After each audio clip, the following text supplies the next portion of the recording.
grabación.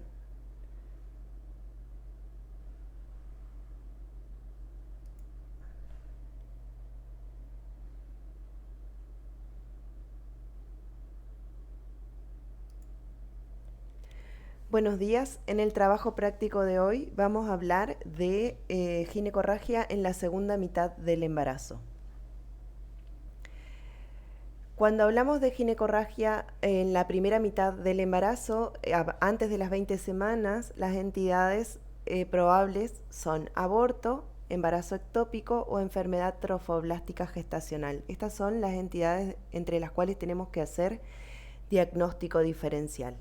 Y en la segunda mitad del embarazo, estas ginecorragias pueden estar asociadas a incompetencia cervical o trabajo de parto prematuro, y otras entidades como placenta previa, desprendimiento prematuro de placenta normoinserta, rotura uterina o vasa previa. En el posparto, la ginecorragia puede estar relacionada a inercia uterina, inversión uterina, lesiones del canal vaginal, restos placentarios, acretismo placentario, coagulopatías y alteración plaquetaria que puede estar en todo el embarazo. Estas son las entidades de acuerdo a la edad gestacional que tenemos o que ya se haya producido el parto, que tienen que venir a nuestra cabeza para hacer diagnóstico diferencial ante una ginecorragia que se trata de una emergencia obstétrica. Bueno, el punto de corte son las 20 semanas. Las ginecorragias de la segunda mitad del embarazo complican aproximadamente el 6% de las gestaciones. Es una emergencia obstétrica y puede afectar al feto, a la madre o a ambos. Las causas pueden ser ginecológicas, obstétricas, generales o idiopáticas. Dentro de las causas generales tenemos los trastornos de la coagulación, como la enfermedad de von Willebrand, la trombastenia, la hemofilia, la hipofibrinogenemia. Dentro de las causas ginecológicas podemos tener desde un simple ectropion, pólipos cervicales, lesiones premalignas o hasta un cáncer de cuello uterino. Son las causas que tenemos que descartar cuando hacemos el examen ginecológico. Y dentro de las causas obstétricas, ahora vamos a hablar de las entidades, de las 4 entidades, entre las cuales tenemos que hacer el diagnóstico diferencial. La primera de ellas, el desprendimiento prematuro de placenta normoinserta. Cada una de estas entidades va a tener un cuadro clínico característico, que tenemos que saberlo perfectamente para poder hacer un diagnóstico correcto, un tratamiento oportuno y correcto, dado que, como les voy a repetir incansablemente, es una emergencia obstétrica. En el desprendimiento prematuro de placenta normoinserta, es la separación total o parcial de la placenta desde su sitio de implantación y después de las 20 semanas de gestación y antes del tercer periodo del trabajo de parto. ¿Cuáles son las causas que predisponen a que esta placenta se desprenda en forma prematura? Bueno, la primera causa a la cabeza, la hipertensión arterial.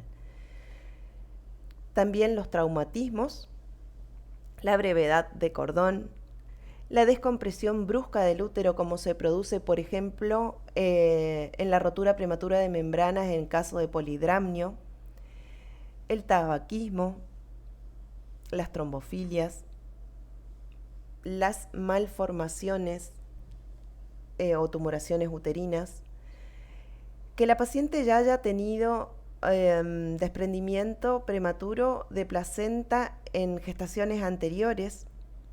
Otra causa también es la presencia de infección de corioamnionitis. También las causas iatrogénicas, como por ejemplo la aversión externa o la prueba de tolerancia a las contracciones, en las cuales iniciamos un goteo de oxitocina y se van a producir contracciones. Estas también si son de intensidad aumentada, pueden producir el desprendimiento de la placenta. Vamos a ver, bueno, qué es la separación de la placenta entre el útero y las membranas y la placenta, perdón. ¿Mm? Aquí lo vamos a ver. Se produce un hematoma retroplacentario entre la placenta y la pared uterina que puede estar contenido dentro del útero y esta hemorragia no exteriorizarse, no ser visible.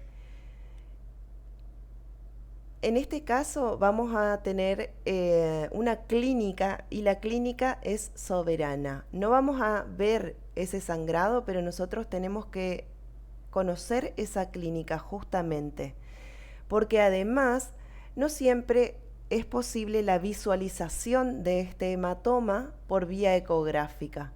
Entonces, podemos no tener hemorragia visible, podemos no tener una ecografía concluyente, pero tenemos que saber cuál es la clínica para de esta manera realizar el diagnóstico. O bien, si esta hemorragia se abre paso entre las membranas y la pared uterina llegando al canal vaginal, puede exteriorizarse. En caso de exteriorizarse, esta sangre va a ser con coágulos y sangre oscura. Esa es la característica de la ginecorragia en el desprendimiento de placenta normoinserta.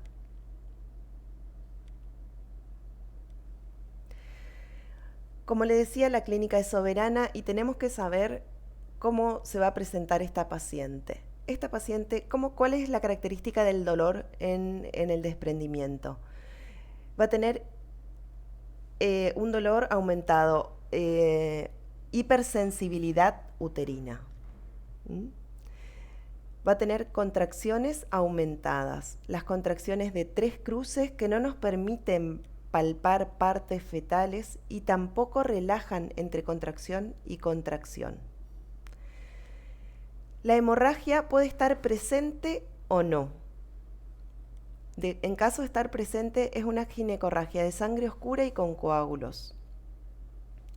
Como signos locales, como le decía, va a tener una hiperestesia uterina. El compromiso materno en grado variable de acuerdo al porcentaje del desprendimiento, al grado del desprendimiento, puede no presentar alteraciones de los signos vitales o en caso de un desprendimiento de mayor magnitud puede ir hasta el shock y la muerte. Y a su vez, de la misma manera, el compromiso fetal va a ser variable de acuerdo al grado de desprendimiento. Puede ir desde no tener compromiso hasta la muerte fetal. ¿Cuáles son las complicaciones del desprendimiento? Puede ir desde, presentar coagulación intravascular diseminada, el accidente de Couvelier, que es la apoplejía placentaria, cuando este desprendimiento, ¿no? Esta sangre que se derrama, se colecciona en forma de coágulos dentro del útero, normalmente entre las membranas y las paredes. Pero si esta sangre invade la pared miometrial entre los haces musculares, incluso puede llegar a las trompas, a los ovarios, a los ligamentos anchos. Bueno, en este caso, el útero, con esa invasión de sangre entre sus haces musculares, esa sufusión hemorrágica, adquiere una coloración azulada. Esto es lo que se llama apoplejía placentaria, útero placentaria o útero de Couvelier. Puede presentar esto es un cuadro grave, la evolución más desfavorable del desprendimiento. Puede presentar un shock hipovolémico, embolia pulmonar, insuficiencia renal aguda y la mortalidad está aumentada 3 veces. Las complicaciones fetales pueden ir desde el sufrimiento fetal agudo, muerte fetal. La más frecuente es la prematuridad, la anemia, alteraciones del sistema nervioso central. También aumenta la mortalidad en el 15%. Bueno, aquí vemos, esto es un útero de Cuvier, las sufusiones hemorrágicas intramiometriales. En cuanto a cómo evoluciona, bueno, lo más, este útero hay que evaluar la contractilidad cuando tenemos esta entidad, evaluar la viabilidad del útero, porque si presenta una alteración de la contractilidad, presenta una atonía uterina, bueno, en ese caso puede ser necesario la histerectomía. Aquí vemos esas zonas de infartos placentarios, de hematomas, que vamos a visualizar cuando extraemos la placenta, y de acuerdo a esta visualización y luego en anatomía patológica también se va a evaluar el porcentaje de afectación. Vamos a tener una clasificación clínica de SHER, donde lo clasifica en leve, moderado y grave. Leve, con una hemorragia escasa o ausente, donde el hematoma retroplacentario es inferior a 150 mililitros. En este caso no vamos a tener síntomas, ni maternos ni fetales. Y el diagnóstico lo vamos a realizar posparto. Es esto que cuando revisamos la placenta y nos encontramos con una pequeña área de desprendimiento, con esos signos de hematoma y infartos placentarios. Una presentación moderada donde la hemorragia es evidenciable, los signos clásicos del desprendimiento. Ya vamos a tener una paciente con inestabilidad hemodinámica y el feto con alteraciones en la frecuencia cardíaca fetal. Y en este caso ya la morbimortalidad perinatal obviamente está aumentada, es alta. Y bueno, severa en casos de desprendimientos con muerte fetal confirmada, que, como vamos a ver más adelante, es con un área de desprendimiento superior al 50%.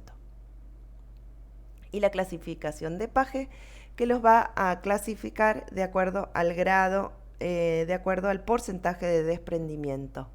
De grado 0, con un desprendimiento menor de 1/6 de la superficie placentaria, es asintomático, de diagnóstico posparto, como habíamos dicho en la clasificación clínica, un grado leve. Bueno, en el grado 1 tenemos ya un desprendimiento menor al 30%, con una hemorragia vaginal escasa, siempre oscura en caso de presentarse, ¿no? Hipertono uterino, dolor abdominal leve, con feto vivo y la madre estable. En el grado 2, el desprendimiento varía entre el 30 y el 50% de la superficie placentaria. La hemorragia puede ser oculta o exteriorizarse. Vamos a tener hipersensibilidad uterina, inestabilidad hemodinámica materna y sufrimiento fetal agudo. En el grado 3 tenemos una hemorragia que puede ser visible u oculta. Vamos a tener hipersensibilidad uterina, hipertono y muerte fetal. En este caso podemos tener también coagulación intravascular diseminada. Esto es cuando se presenta un desprendimiento del 50% o más de la superficie placentaria. Bueno, tenemos que cuando tenemos la sospecha de un desprendimiento de placenta normo inserta, tenemos que pedir ayuda siempre primero, porque un solo profesional no puede atender esta emergencia. Se debe realizar el ingreso hospitalario si está en un hospital adecuado para su atención o la derivación en caso de no encontrarnos en un sitio adecuado. Realizar 2 vías venosas periféricas de grueso calibre, una AVOCAT 18 en la medida de ser posible. Comenzar la reposición de volumen con solución de Ringer lactato. Colocar sonda vesical, como en todo manejo de emergencia y sobre todo cuando se ve comprometida la volemia. Un monitoreo fetal continuo y también monitoreo de los signos vitales maternos. Solicitar solicitar a banco de sangre 4 unidades, 2 que se van a empezar a transfundir y 2 que vamos a ir evaluando la necesidad. Exámenes de laboratorio, vamos a pedir hemograma, obviamente, vamos a ver el hematocrito, la función renal, urea, creatinina, la función hepática, obviamente las plaquetas, evaluar también coagulograma, fibrinógeno, que tenemos que tener en cuenta que si tenemos un fibrinógeno menor de 100 y productos de degradación del fibrinógeno mayor de 10, vamos a estar en presencia de esa complicación tan temida que es la SID y, bueno, obrar en consecuencia.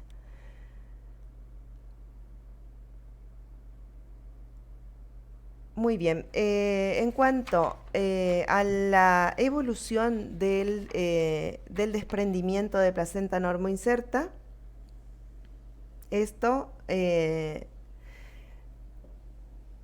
vamos a tener, bueno, el diagnóstico, como les dije, la clínica es soberana.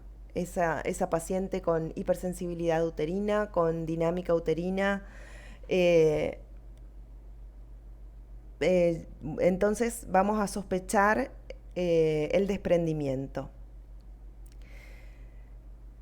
La ginecorragia puede estar presente o no. La ecografía puede ser concluyente o no. Entonces aquí la clínica. Y en cuanto a su evolución, si el desprendimiento es poco extenso y asintomático, bueno, podemos puede resolverse incluso, o si está en trabajo de parto, podemos evolucionar hacia un parto vaginal. Pero si el desprendimiento es mayor, una zona mayor, bueno, en este caso normalmente esa sangre irrita el miometrio y va a desencadenar contracciones uterinas y va a desencadenar el trabajo de parto.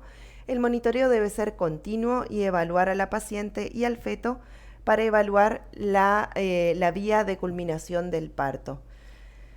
Si el parto es inminente y el desprendimiento es leve, puede evolucionar hacia un trabajo de parto vaginal. Pero, de acuerdo al compromiso materno, también no olvidemos que es una indicación relativa de cesárea, por lo cual, si las condiciones no son favorables, es una indicación de cesárea.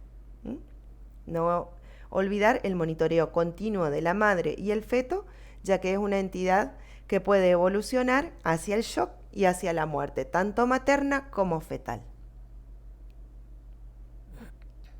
Bueno, en cuanto a la placenta previa, es la implantación anómala de la placenta a nivel del segmento uterino y que puede cubrirlo de forma total o parcialmente y obstruir obviamente el paso del feto en el canal de parto. Bueno, anatómicamente el segmento del útero, ese segmento, ¿no? Que sabemos que en el útero no gestante se llama istmo, que va entre el orificio cervical interno y el anillo de Bandel. El segmento es inadecuado para la inserción de la placenta porque es más delgado, porque tiene menos proporción de fibras musculares, menos irrigación y una decidua más delgada. Entonces, cuando la implantación se produce en el segmento, estamos en problemas y esta implantación puede llegar a tener mayor adherencia, mayor penetración del trofoblasto, incluso ir más allá de la decidua y puede invadir la pared uterina e incluso traspasarla. Es en lo que estamos en presencia del acretismo placentario que ya les voy a comentar más adelante. Bueno, esta inserción de la placenta se divide en 4 tipos de acuerdo al lugar de la inserción: oclusiva total, oclusiva parcial, previa marginal y previa lateral. La oclusiva total es cuando el orificio cervical interno está totalmente cubierto por la placenta, como lo vemos acá. En la oclusiva parcial, el orificio cervical interno está parcialmente cubierto por la placenta. En la placenta previa marginal, el borde de la placenta llega al OCI, pero no lo ocluye. Llega al orificio cervical interno, pero no lo ocluye. Se encuentra a menos de 2 centímetros del orificio cervical interno. Y en la placenta previa lateral, la inserción de la placenta se encuentra a más de 2 centímetros del orificio cervical interno y en este caso se puede realizar una prueba de parto y en principio no estaría contraindicado el parto vaginal. Hay que ir evaluando la progresión. Bueno, ¿cuáles son las causas predisponentes a que esta placenta se inserte en este sitio que no es adecuado para su inserción? Que la paciente presente cicatrices uterinas previas, la multiparidad, el tabaquismo también y anomalías de la vascularización endometrial. ¿Cómo va a presentarse esta paciente clínicamente? Normalmente no presenta dolor. Esta hemorragia, el comienzo de esta hemorragia es insidioso, leve, es sangre roja, rutilante. El sangrado puede ser intermitente, o sea que sangre y pare. No va a presentar contracciones uterinas normalmente. El compromiso materno va a ser variable y el compromiso fetal también variable. Dentro de las complicaciones que va a presentar esta entidad son la hemorragia, obviamente infecciones, tromboembolismo y el acretismo placentario, como les dije, que este sitio inadecuado para la inserción. Esta placenta que llega al miometrio se llama placenta ácreta. Está adherida al miometrio sin penetrarlo. Si la placenta invade el miometrio pero no lo sobrepasa, hablamos de placenta íncreta. Y cuando la placenta atraviesa el peritoneo visceral y llega a órganos vecinos, hablamos de placenta pércreta.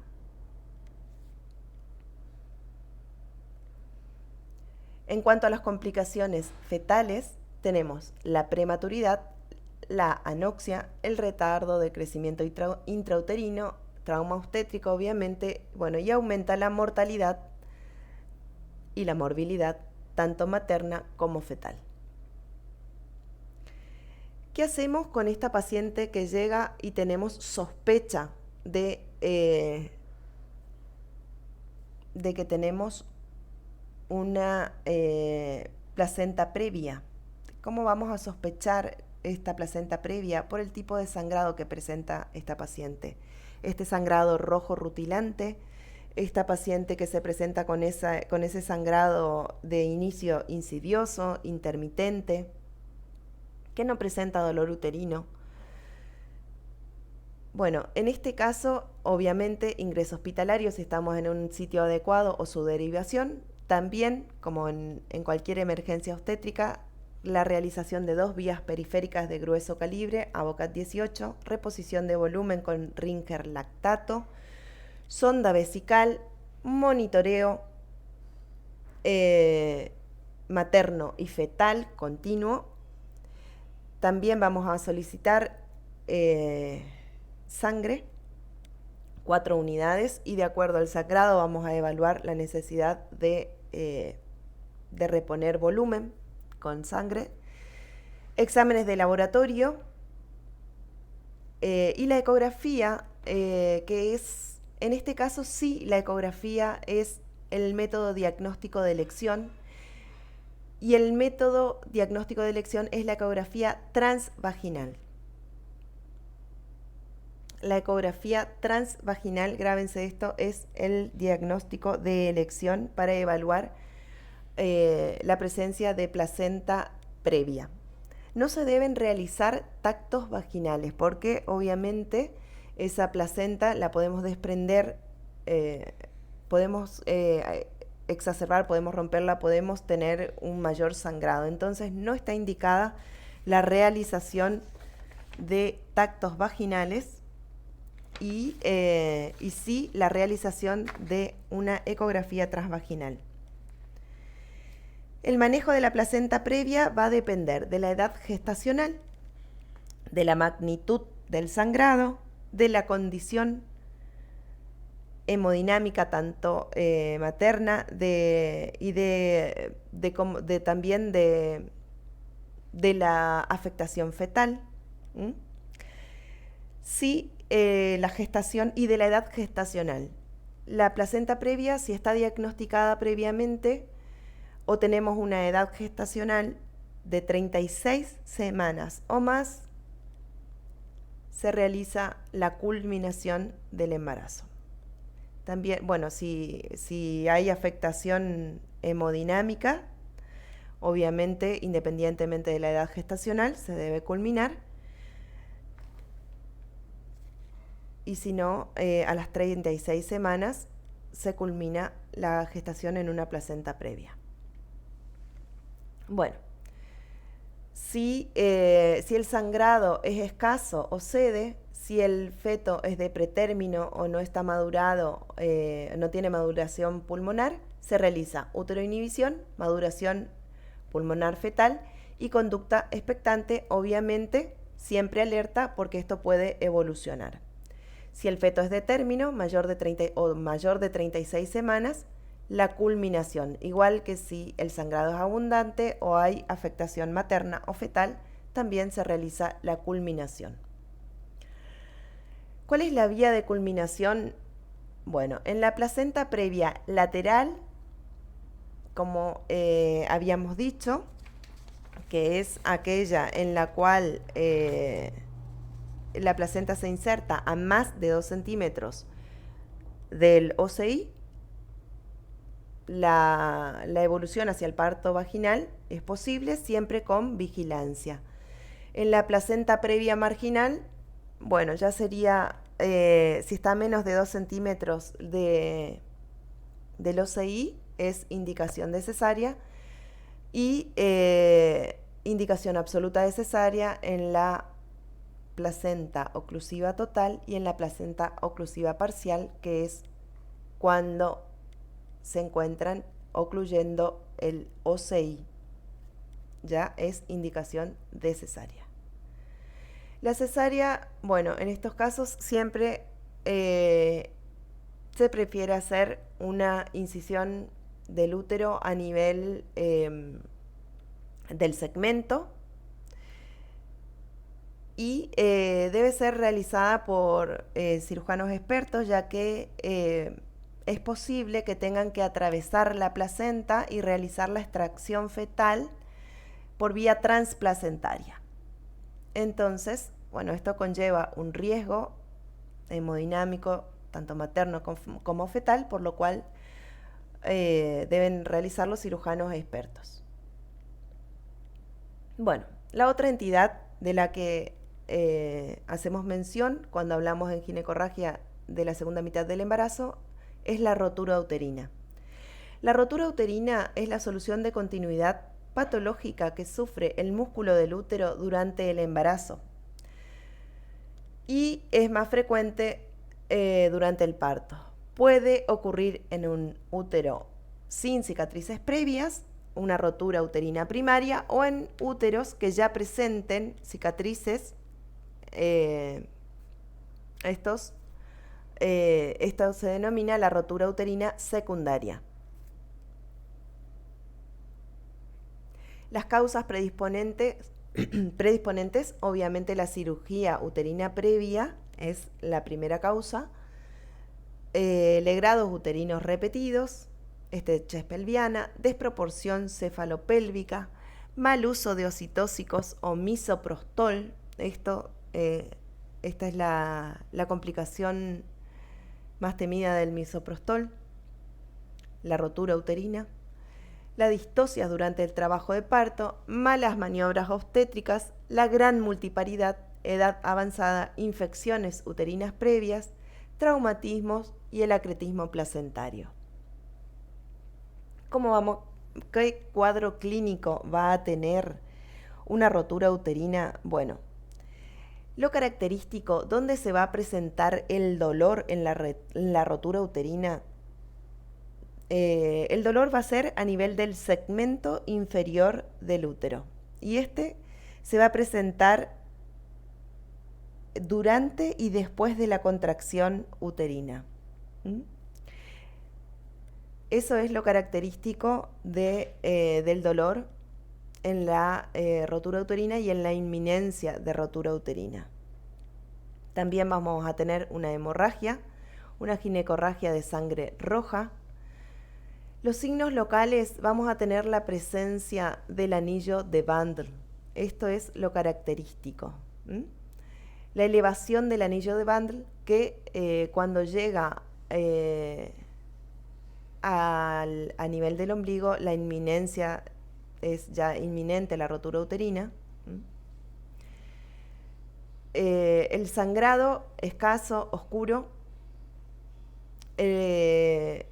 Bueno, el feto difícilmente palpable, obviamente, puede incluso tener sufrimiento fetal, obviamente, o feto muerto. Y esto es lo característico. La madre, una paciente que se va a encontrar inquieta, agitada, angustiada. Cuando la rotura está consumada, vamos a tener el cese repentino de las contracciones, dolor agudo, útero palpable como un tumor duro, tenesmo urinario, puede palparse la brecha uterina, el feto obviamente muerto, fácilmente palpable en el abdomen y la madre en shock. No tenemos que llegar a esto, no tenemos que llegar a este cuadro si la paciente está institucionalizada, al menos si está internada. Tenemos que detectar ya la inminencia con estas características tan notorias de la inminencia de rotura uterina, que es ese dolor a nivel del segmento uterino y la presencia del anillo de Bandl. Ahí, para que lo vean, o sea, es muy notorio.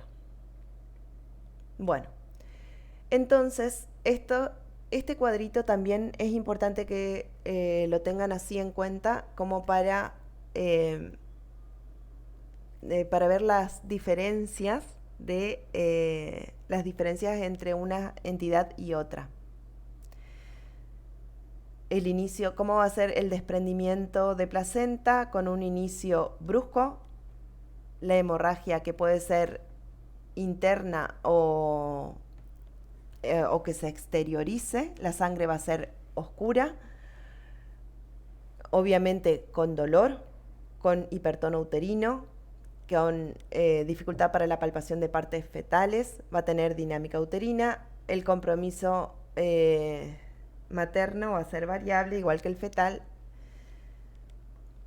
y no necesariamente cicatriz uterina previa.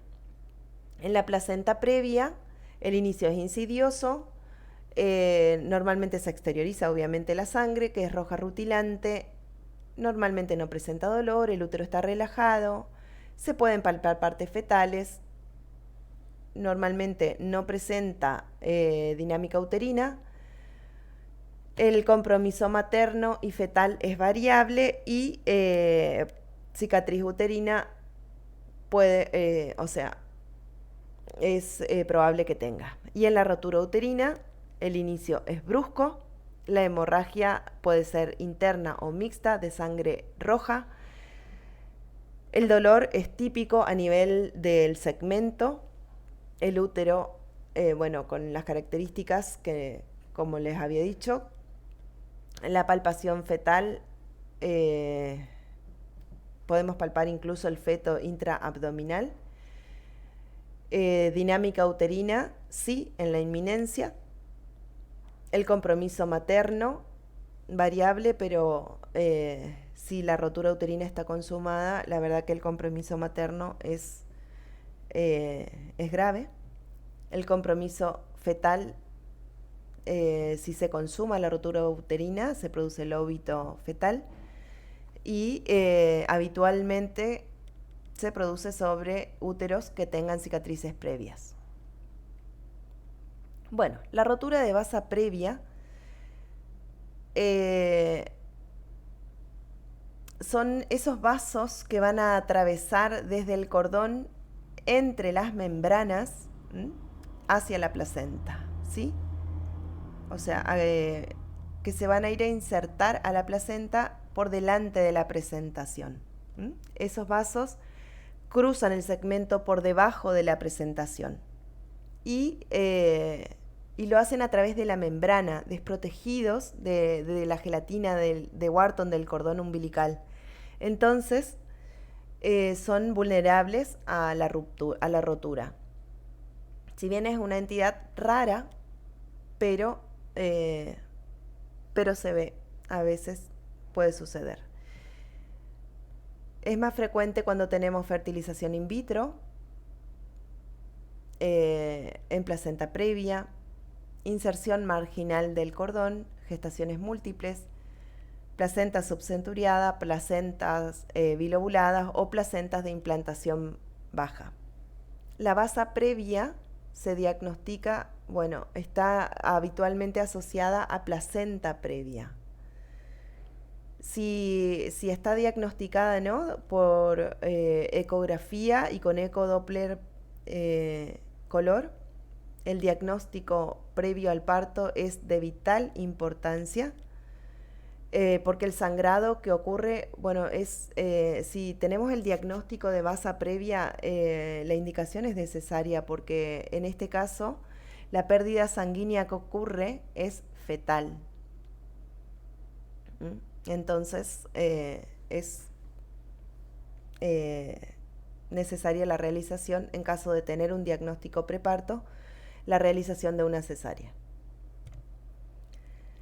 La rotura del seno marginal es la separación marginal de la placenta que se separa del borde placentario. Esto generalmente se debe a un sangrado del seno venoso, un hematoma de baja presión. Usualmente es autolimitado y suele asociarse a tabaquismo materno. El diagnóstico es más bien retrospectivo. La morbimortalidad fetal está dada por parto prematuro e infección ovular, pero esto se diagnostica normalmente posparto cuando revisamos la placenta. Bueno, en conclusión, las principales causas de hemorragia de la segunda mitad del embarazo son la placenta previa, el desprendimiento prematuro de placenta normoinserta y la rotura uterina. Después tenemos las otras dos entidades, que son la rotura de vasa previa y la rotura del seno marginal. Pero, perdón, vamos acá, ahí está. Las principales son placenta previa, desprendimiento, rotura uterina. Para el diagnóstico diferencial es importante conocer los signos y los síntomas de cada entidad y saber cómo vamos a hacer el diagnóstico. El compromiso materno y fetal va a ser de acuerdo a la magnitud de las entidades, y la conducta también va a ser de acuerdo a la edad gestacional y al compromiso, tanto materno como fetal. Muy bien. Ahora vamos a, concluido esto, vamos a, tenemos aquí 2 casos clínicos que van a desarrollar y los van a subir al foro, como lo hacemos habitualmente. En el caso clínico 1 vamos a tener una paciente de gestas 2, cesáreas 1, que cursa una gestación de 32 semanas por FUM cierta, sin control prenatal, que acude a urgencias por ginecorragia escasa, de media hora de evolución, de sangre roja sin coágulos, no presenta dolor abdominal, con signos vitales normales, frecuencia cardíaca de 140 latidos por minuto, sin dinámica uterina. Le realizamos un hemograma, el cual es normal. Bueno, aquí van a escribir ustedes el diagnóstico presuntivo, el estudio de elección para confirmar este diagnóstico y la conducta que creen apropiada en este cuadro clínico.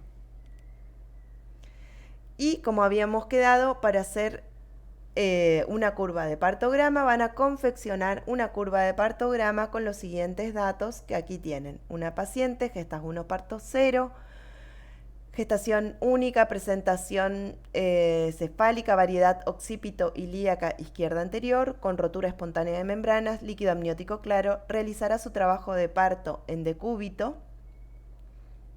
Ingresa a las 2 de la mañana con una TA de 110/70, una frecuencia cardíaca materna de 80, frecuencia cardíaca fetal de 142, dinámica 2 de 30/10, con 5 centímetros de dilatación, con la presentación en primer plano de Hodge.